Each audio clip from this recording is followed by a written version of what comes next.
Hear me? Yeah, perfect. All right.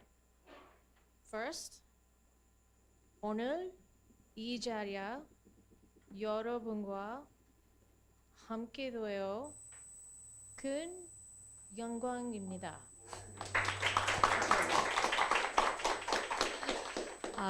I have to start by saying that as an employee of the Department of Defense in the United States, I do not represent the opinion of the US government, and nothing I say is classified. And I also want to note that some of the images I'm going to show are disturbing because most of my work focuses on discussion about and working with torture victims. So I just want to let you know that there are some disturbing images here. I became an international lawyer because of the Holocaust in World War II. One of the principles of the Nuremberg trials was never again, right? These crimes should never again take place. And of course, we know that they have, but what we do once they happen makes a difference.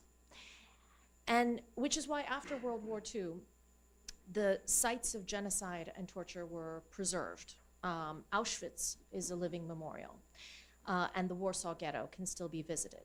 We know that humans will continue to commit crimes, but the hope is that when you see and learn and experience some of that terror, you will fight to prevent it. 5 years ago, exactly almost, on June 10th, 2020, I saw photographs on social media of this building. Let me see. Yes. I saw that photograph of this building with an article about the waterboarding of Park Chung-chul. And this was the photograph that I saw. And that image actually just stopped me in my tracks. And the story with it about how Park Chung-chul was killed by waterboarding. And it started me on 5 years of research about the torture programs in Korea from the 1950s onwards. And the reason I was so stunned is because that photo looks exactly like the secret prisons where one of my clients, Ammar al-Baluchi, was held for 3.5 years by the CIA.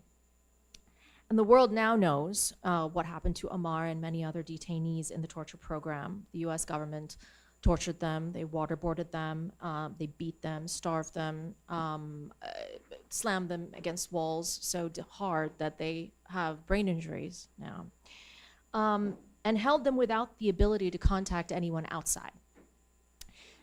This drawing by another CIA detainee named Abu Zubaydah shows what happened to him and to Ammar and to so many others during their torture. And of course, there you can see the use of water, loud music, freezing temperatures, the shackling, etc. And on the right is an unclassified statement by Ammar himself about what happened to him. And this image is available, I believe, on the internet. But you can see around the middle of the page, he talks about all of the things that were happening all at once to him. The next photograph, and again, I'll just warn you, the next photograph is disturbing.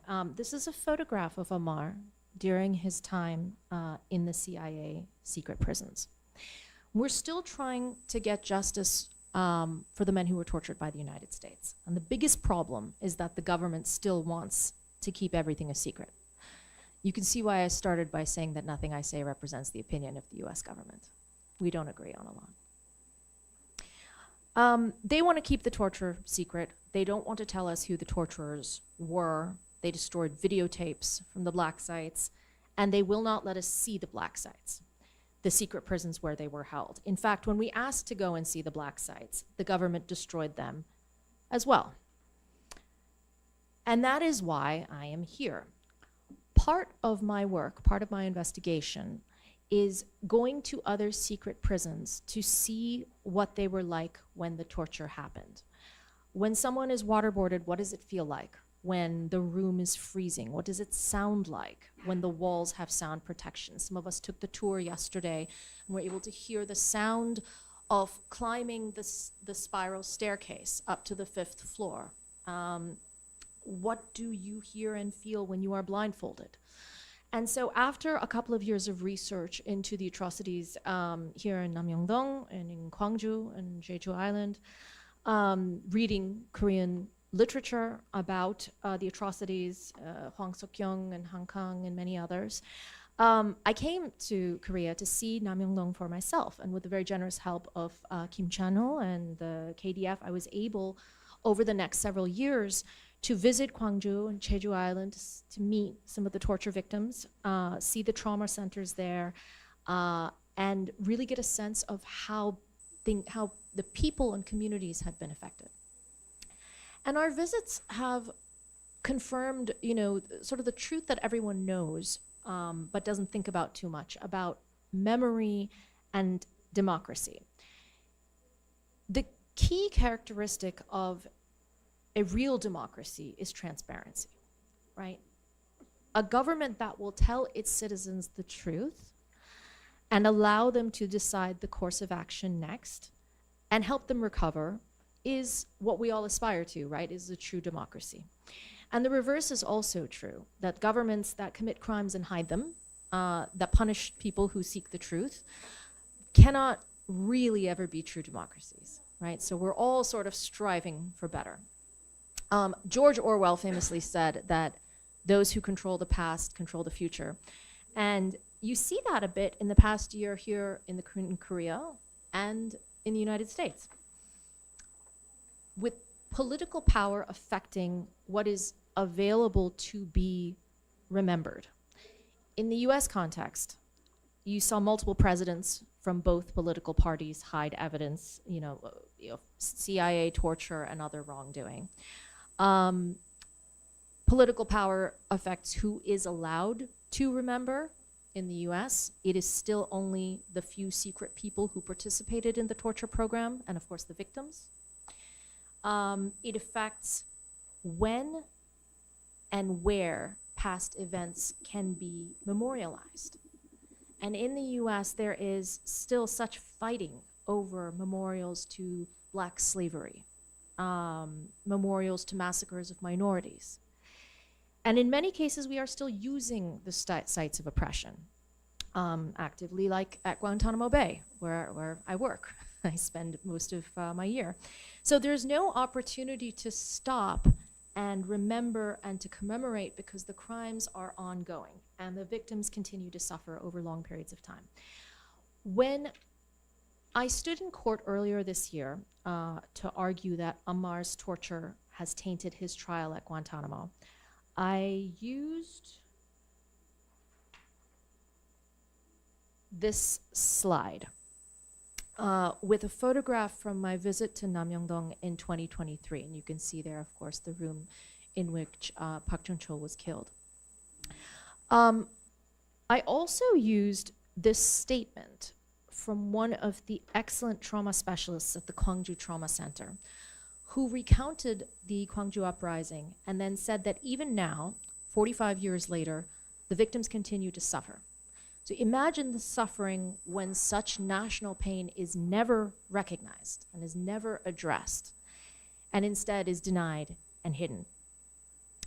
At the Jeju Memorial Center, the head of research also wrote a statement for us saying that even now they are excavating the massacre sites around the island, and that preservation of everything that is found, even now, decades later, is still important. And he said that the government's support here in South Korea is particularly meaningful, reflecting the government's acknowledgement of our past wrongdoing to uncover the truth and bring justice to victims.